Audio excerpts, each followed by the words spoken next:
여러분 반갑습니다. 오늘이 초신자와 함께하는 불교 이야기 제20화입니다. 지난번에 19화에서는 대연불에 대해서 말씀을 드렸습니다. 그래서 이제 잠시 세간적인 면으로 돌려서 오늘부터는 이제 세간적인 원만이라는 이제 주제를 가지고 이야기를 나누어 볼까 합니다. 세간적인 면도 여러 가지가 있죠. 그래서 오늘 한 시간에는 다 못 끝낼 것 같고 다음에 연결해 가면서 차츰 말씀을 이어가겠습니다. 어쨌든요, 사람이란 것은 여러 가지 면에서 서로 관계를 맺으면서 살아가고 있습니다. 불교에서는 이제 세간을 떠나서 출세간에 이르러라 이런 말도 많이 하는데, 세간적인 것이 원만하지 못하면은 출세간적인 것도 원만할 수가 어렵겠죠. 그러니까 세간에서 출세간으로 이어져 가려면은 세간적인 면이 원만해야 출세간으로 가는 길도 그만큼 쉬워지리라, 이렇게 이제 보는 것입니다. 흔히 이제 불교하면은요, 뭐 고도의 어떤 경지만을 이제 생각하는 수가 있는데, 아무리 고도의 경지라도 당장 우리가 발을 딛고 있는 현실을 떠나서 이룰 수는 없는 겁니다. 그럼 현실이라는 거는 세간적인 면이 다분하잖아요. 그래서 오늘은 이제 그 세간적인 면 중에서 가장 기본이 되는 거, 이거를 이제 말씀을 부처님 가르침에 의해서 드리려 합니다. 이 이제 세간적인 면을 말씀을 드리다 보면은 그 부처님의 가르침이 이미 부처님께서 말씀하셨다고 이제 이렇게 보면은 부처님께서 계셨던 때가 지금으로 대충 잡아도 2500~600년 전 얘기 아닙니까? 그러니까 그때의 사회상, 그때의 생활상하고 지금의 현재의 사회상이나 생활상은 많이 다를 수가 있습니다. 또 윤리나 도덕적인 면에서도 많이 다르겠죠. 그래서 이제 중간중간에는 지금 그거는 소용이 없다, 아니면은 글쎄, 이렇게 이제 이야기할 수 있는 부분도 있기는 있습니다. 그렇지만은 뜻은, 그 흐르는 뜻은 같을 것이니까 그 점을 이제 염두에 두고 부처님의 가르침을 한번 봐나가는 것이 어떠냐, 이렇게 이제 생각을 해서 제가 이 장들을 열어가려고 합니다. 많은 말씀이 있지만은 그 말씀 다는 소개할 수가 없고, 이제 아주 기본적인 거, 그것만 이제 말씀을 드려가면은 거기에서 뜻을 찾아서 오늘의 우리의 삶에 살려가면 되지 않을까, 이런 게 생각을 하게 됩니다. 이 부처님의 가르침 중에서요, 세간적인 면으로 가장 기본이 된다라고 이제 볼 수 있는 것이 은혜를 알고 은혜를 보답하는 것이다. 이제 이것을 들 수가 있죠.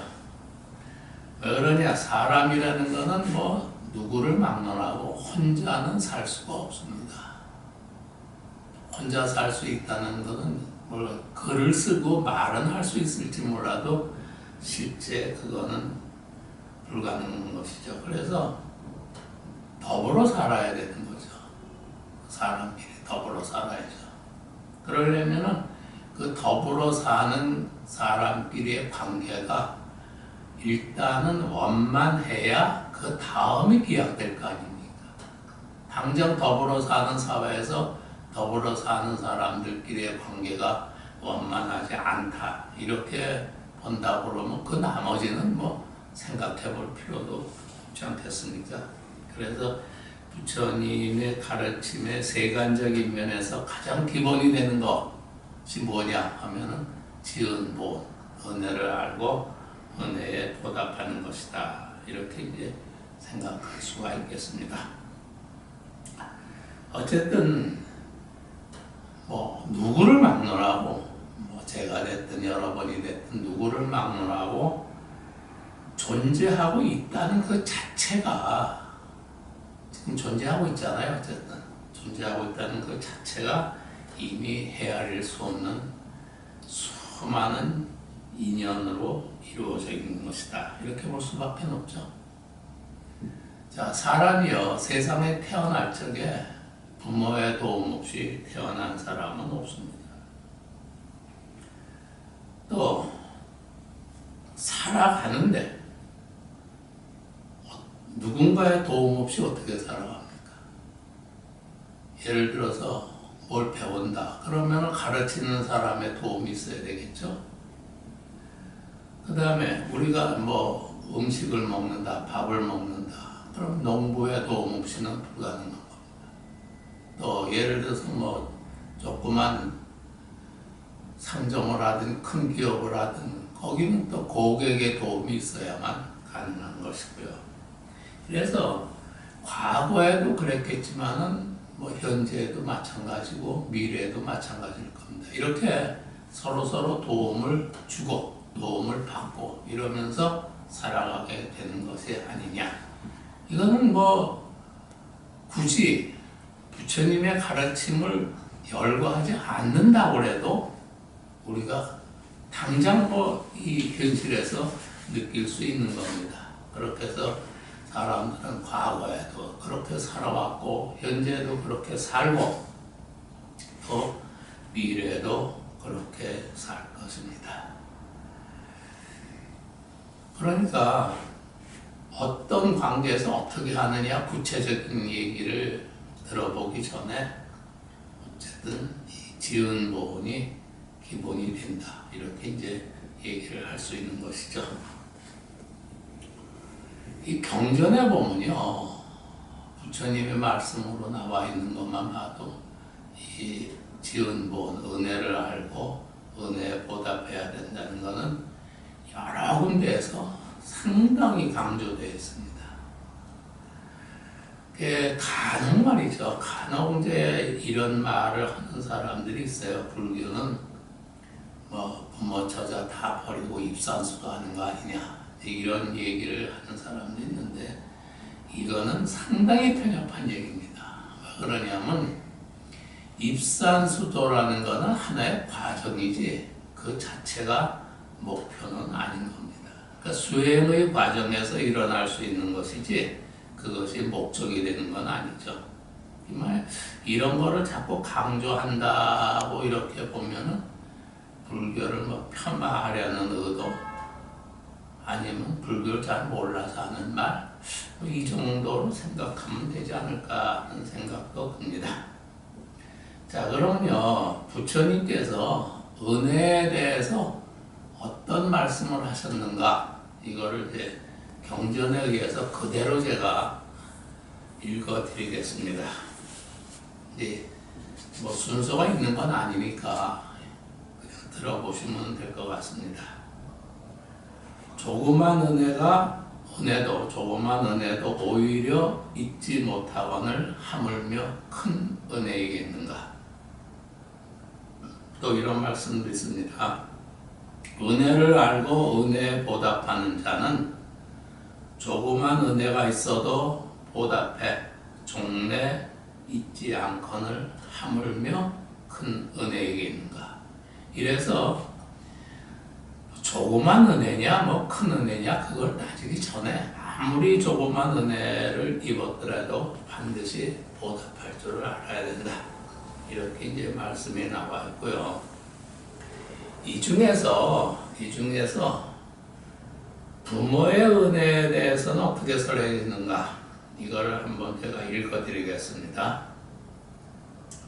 선남자 선녀인이 부모의 은혜를 갚기 위해 7 동안 매일 자신의 살을 2번씩 태어내 공양을 하더라도 그것으로는 부모의 하루 은혜도 다 갚지 못한다. 이런 말씀도 있고요. 또 그대들은 부지런히 부모에게 효도하고 공양할 것을 닦고 익혀야 하니 그 복은 불을 공양함과 다름이 없다. 마땅히 이와 같이 부모의 은덕을 갚아야 한다. 이런 말씀도 있고요. 그대들은 부지런히 부모에게 효도하고 공양할 것을 닦고 익혀야 하니 그 복은 이제 불을 공양함과 다름이 없다. 이런 말씀이 나온 후에는 이런 말씀도 있습니다. 세간에서 높은 것은 산보다 더한 것이 없지만 어머니의 은덕은 수미산을 지난다. 세간에서 무겁기로는 땅이 첫째가 되지만 어머니의 은덕은 그보다 더하다. 이렇게도 나와 있습니다. 그래서 전반적인 은혜에 대한 말씀도 있지만 이렇게 구체적으로 부모의 은혜에 대한 말씀도 나와 있습니다. 자, 그러면은요, 이 중생의 은혜에 대한 말씀 어떻게 나와 있는가 볼까요? 우리 서로 중생은 서로 어울려 살지 않습니까? 그리고 이제 지금도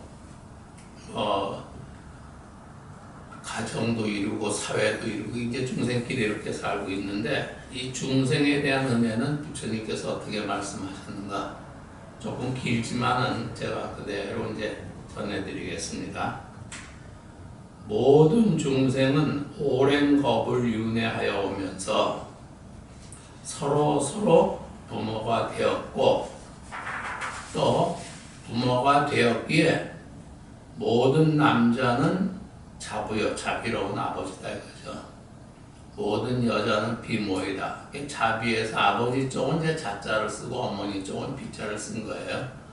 모든 남자는 자부요, 모든 여자는 비모이다. 이렇게 지난 생애 중에 대은 큰 은혜가 있었으면 오히려 현재의 부모 은혜와 같아 차별이 없다. 이와 같이 옛 은혜도 다 보답하지 못하고 있는 것이다. 그리고 전생에 일찍이 부모였던 것을 알지 못하는 것은 무명으로 인한 것이며 미순이 이제 순서가 이제 바뀌는 것이죠. 미순이 생긴 것은 망업으로 인한 것이다. 이런 것을 중생의 은혜라고 한다.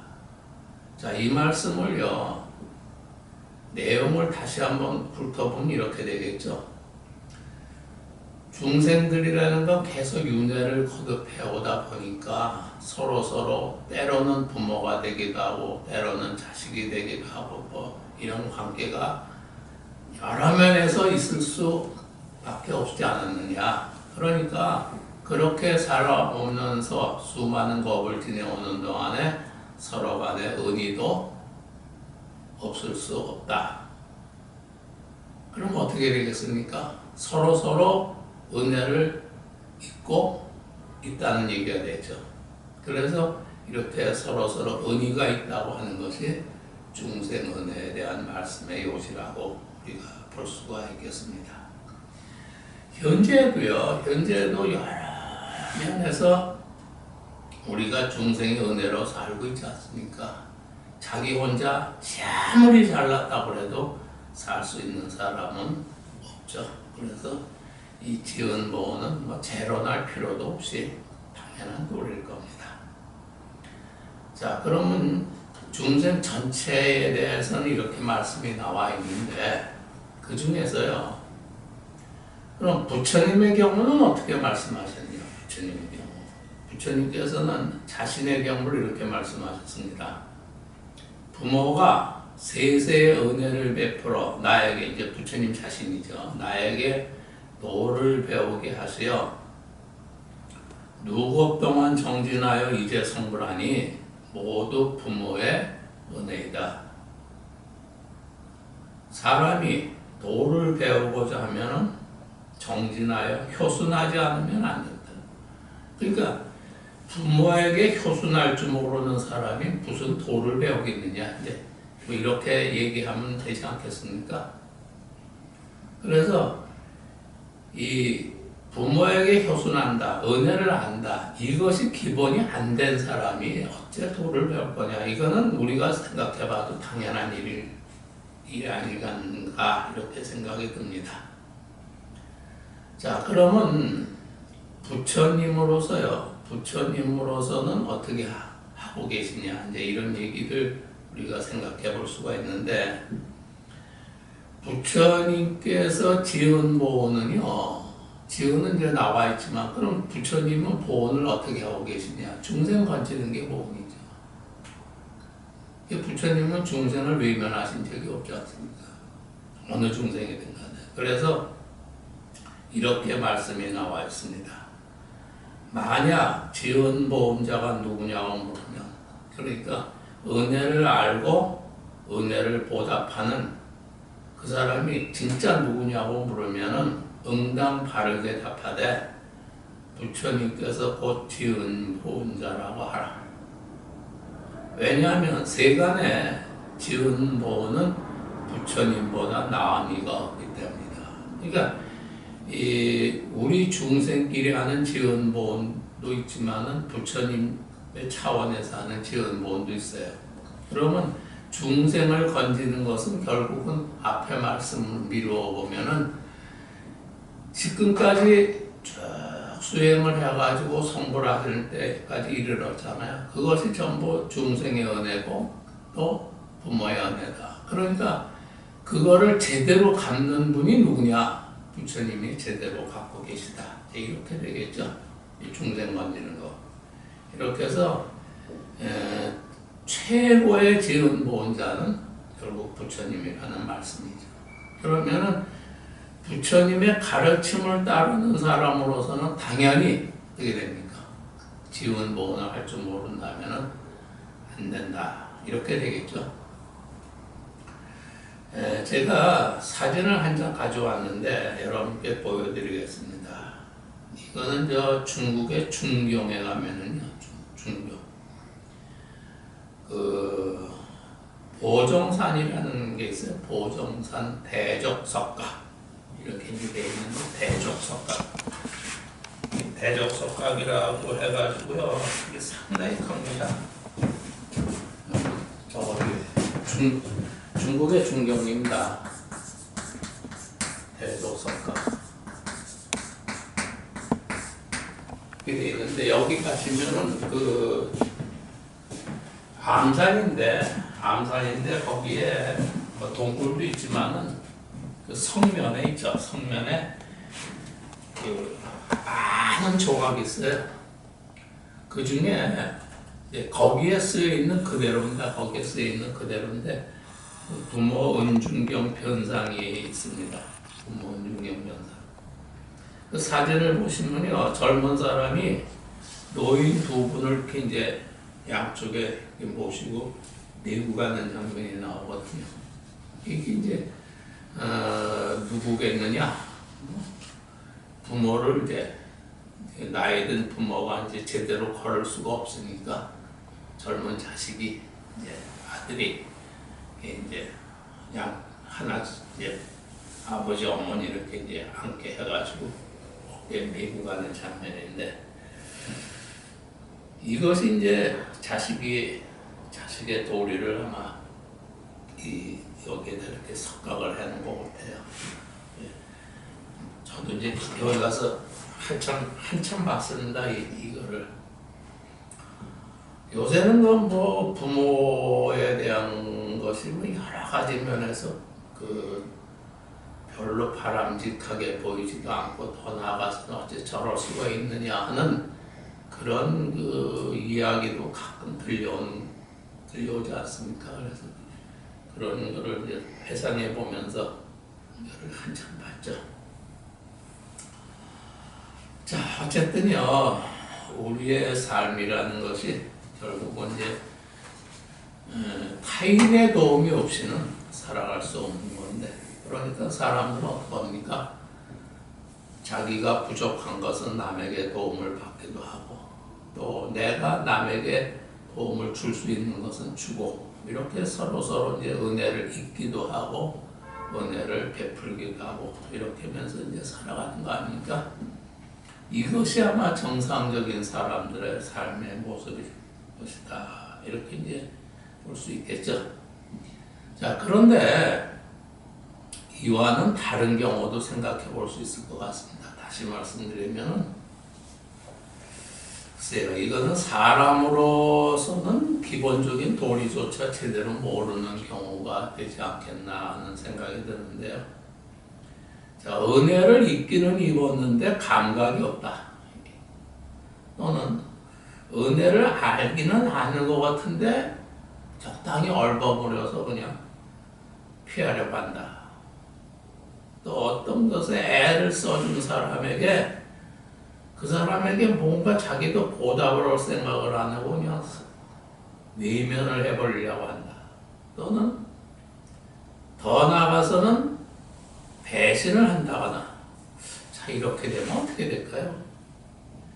이런 사람들의 모습, 그 개인적인 모습이나 이런 사람들이 모여서 사는 세상은 어떻게 될까? 이 말이 맞는지는 모르겠습니다만 굉장히 추해 보이지 않겠습니까? 배은망덕이라는 말도 우리가 쓰죠. 그런데 우리가 어떻게 생각을 하든 말든 세상의 연기는 정확합니다. 저는 이거는 누가 뭐라 그래도 믿고 있어요. 저는. 연기는 정확해요.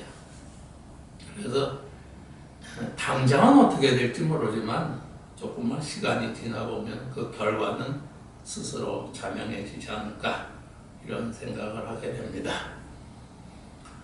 자, 이게요 제 경험이라고 해도 괜찮습니다만은 살다 보면은요 슬기롭게 바보스러운 사람이 있는가 하면요 똑똑하게 어리석은 사람도 있는 것 같아요. 슬기롭게 바보스러운 사람에게는 훈훈한 바람이 불고요. 똑똑하게 어리석은 사람에게는 찬바람이 부는 것 같아요. 차가운 바람. 여러분, 훈훈한 바람이 부는 사람은 없는 공덕도 있게 만들 거고 차가운 바람이 부는 사람은 있는 공덕도 없게 만들지 않겠느냐 그런 생각을 해봅니다. 그래서 아까 제가 인과는 정확하다고 그랬잖아요. 당장은 손해가 나는 것 같이 보여도 뒤에 나중에 공덕을 가져오는 더 큰 이익이죠. 공덕을 가져오는 게 있고 당장은 이익이 되는 것 같은데 나중에는 더 큰 손해를 가지고 오는 경우도 있습니다. 이 인과가 그러니까 그렇게 되겠죠. 단순히 사람과 사람 간의 관계만 아니라 제가 이제 세간적인 것이라고 말씀드렸는데 여기서 한 발 더 나아가서 부처님의 은혜까지 알게 되면 어떻게 됩니까? 결국은 세간에서 출세간으로 이어지겠죠. 그래서 이제 지은보는 세간적인 면뿐만 아니라 출세간적인 면을 여는데도 그 바탕이, 그 기본이 된다. 이렇게 말씀을 드릴 수가 있겠습니다. 자, 오늘은 여기까지만 제가 말씀을 드리고요. 다음 이제 21번째는 그 지은보온을 조금 이제 범위를 나누어 가지고 이제 가정적인 면, 사회적인 면 이런 면에서 말씀을 드려가도록 하겠습니다. 지은보온은요, 중생끼리 사는 세간적인 면에서도 기본이 되는 것이지만 만일에 부처님의 은혜를 우리가 지은보온을 한다고 가정을 하면은 그거는 바로 출세간으로 이어지는 길이 되니까 출세간적인 면에서도 지은보온은 기본이 된다. 이렇게 이제 말씀을 드릴 수가 있겠습니다. 오늘 이 말씀 마치면서 제가 그 부처님 불상이죠. 부처님의 그 수인이 아주 독특한 모양의 사진을 한번 보여드릴까 싶습니다. 이것은 제가 그 라오스에 가면 루앙프라방이 있어요. 거기에 가면 위슨다라 사원이라는 데가 있는데 거기에 모셔져 있는 불상을 촬영한 것입니다. 근데 입상인데 이 부처님의 그 수인이 전부 이렇게 밖을 향하고 있어요. 두 손 다. 이거는 여기서밖에 못 봤는데, 그래서 이 수인이, 우리나라에 이런 수인이 없잖아요. 부처님 입상에서 이런 수인이 없어서 알아봤더니 이 수인이 다툼을 막는 수인이라고 그러는 거예요.